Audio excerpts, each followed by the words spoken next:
كريم الحاج علي مقطوعة للأولمبيك، ما زالت ممكن ثم أهداف أخرى في المباراة. كرة للأولمبيك ما ثماش التسلل، اختير الكرة والهدف السادس. أحمد الطرابلسي، أحمد الطرابلسي في 75 دقيقة لعب 6 أهداف مقابل 1. هجوم معاكس وشوارع الحقيقة وللأمانة في دفاع المستقبل الرياضي بجيبس. هزيمة ثقيلة وثقيلة جدا على المستقبل الرياضي بجيبس.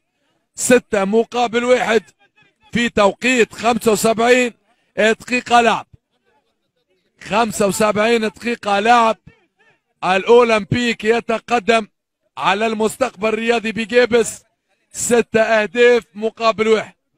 كرة للأولمبيك وتسديد والهدف السابع، والهدف السابع أحمد الطرابلسي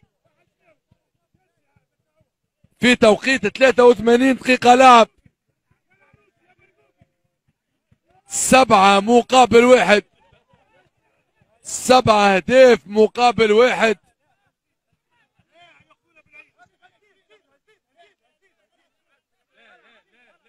سبعة مقابل 1، نتيجة عريضة وعريضة جدا، والحقيقة انهيار كلي لدفاع المستقبل الرياضي بجيبس بين ملاعبية الفريقين.